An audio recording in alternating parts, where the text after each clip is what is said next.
South ఇండియాలో ప్రముఖ cement తయారీ కంపెనీ మహా సిమెంట్ ఆధ్వర్యంలో శ్రీకాకుళంలో ప్రత్యేక టెక్నికల్ మీటింగ్ జరిగింది. ఈ సమావేశానికి శ్రీకాకుళం పట్టణంతో పాటు పరిసర ప్రాంతాలకు చెందిన ప్రముఖ ఇంజనీర్లు, నిర్మాణ రంగానికి చెందినటువంటి నిపుణులు పెద్ద సంఖ్యలో హాజరయ్యారు. మహా సిమెంట్ కర్మాగారాల్లో అనుసరిస్తున్న నాణ్యతా ప్రమాణాలు, నియంత్రణ పద్ధతులు, నాణ్యమైన సున్నపురాయి వినియోగం, వివిధ రకాల సిమెంట్ల ఉత్పత్తి ప్రక్రియలపై ఈ సమావేశంలో వివరంగా చర్చించారు. మహా సిమెంట్ సంస్థకు ప్రస్తుతం ఉన్న 12.8 మిలియన్ టన్నుల ఉత్పత్తి సామర్థ్యానికి తోడు రాబోయే 4 ఏళ్లలో చేసే విస్తరణ ప్రణాళికలను సంస్థ టెక్నికల్ హెడ్ వైటీవీవీ ప్రసాద్ వివరించారు. ఒడిశా, గుంటూరు, కర్నూలు జిల్లాలో కొత్తగా రాబోతున్న కర్మాగారాలు, వాటి సామర్థ్యం గురించి ఇంజనీర్లకు తెలియజేశారు.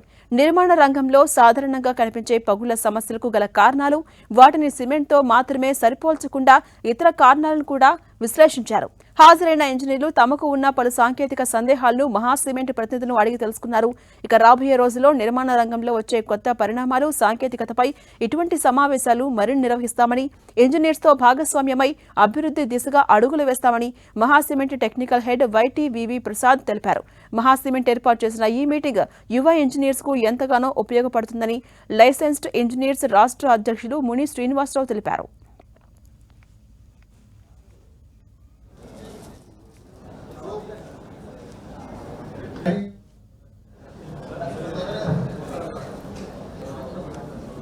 ఈ సందేశం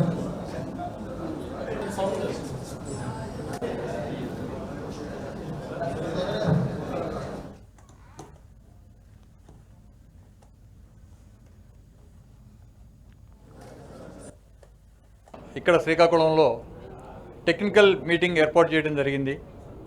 దీనికి శ్రీకాకుళంలో ఉన్నటువంటి ప్రముఖ ఇంజనీర్లు, అలాగే శ్రీకాకుళం పరిసర ప్రాంత పట్టణాల్లో ఉన్నటువంటి ఇంజనీర్స్ను కూడా ఇన్వైట్ చేయడం జరిగింది. దీనిలో మహా సిమెంట్ యొక్క కర్మాగారాల్లో ఉన్నటువంటి క్వాలిటీ నియంత్రణ పద్ధతులు, అక్కడ ఉన్నటువంటి నాణ్యమైన లైమ్ స్టోన్, వాటి ద్వారా నాణ్యమైన సిమెంట్ని ఎలా ఉత్పత్తి చేయడం జరుగుతుంది, ఎన్ని రకాలైన సిమెంట్స్ని ఉత్పత్తి చేయడం జరుగుతుంది, అంతేకాకుండా మహా సిమెంట్ భవిష్యత్తు ప్రణాళికలు ఏంటి, ఇప్పుడున్న 12.8 మిలియన్ టన్స్ తోడు రాబోయే 4-5 సంవత్సరాల్లో ఎంత యాడ్ కాబోతుంది, ఎక్కడెక్కడ కర్మాగారాలు రాబోతున్నాయి, మన ఒరిస్సాలో కానివ్వండి, లేకపోతే గుంటూరు జిల్లాలో కానివ్వండి, లేకపోతే మరొక కర్మాగారం కర్నూలు జిల్లాలో కానివ్వండి, వాటి కెపాసిటీస్ అంతా ఇవన్నీ కూడా వారితో చర్చించడం జరిగింది. ఈ సెషను మహా సిమెంట్స్ వారు నిర్వహించారు. చాలా బాగా ఇంజనీర్స్ అందరికీ కూడా ఇది ఉపయోగపడుతుంది. ఇలాంటి సెషన్ పెట్టడం వల్ల ఏంటంటే ఇది చూడటానికి మహా సిమెంట్ వాళ్ళ తాలూకా ప్రమోషన్ అని అనుకున్నా, ఇది కూడా ఒక పబ్లిక్ సర్వీస్ కింద నేను భావిస్తున్నాను. ఎందుకంటే ఇంజనీర్స్ కానీ మేసన్స్ కానీ టెక్నికల్గా వాళ్ళు డెవలప్ అయ్యి అప్డేట్ అయితే అది రేపొద్దున పబ్లిక్కి కానీ కన్స్ట్రక్షన్స్లో కానీ ఆ నాలెడ్జ్ అన్నది ఉపయోగపడుతుంది. ఆ విధంగా ఉపయోగపడేటట్టు మహా సిమెంట్ వారు సోషల్ సర్వీస్ చేస్తున్నారని నేను భావిస్తున్నాను. మీట్ చాలా బాగుంది. మా క్లెసా అసోసియేషన్ తరఫున ఇంజనీర్స్, నెక్స్ట్ క్రెడాయ్ తరఫున బిల్డర్స్ కూడా అందరూ అటెండ్ అయ్యారు.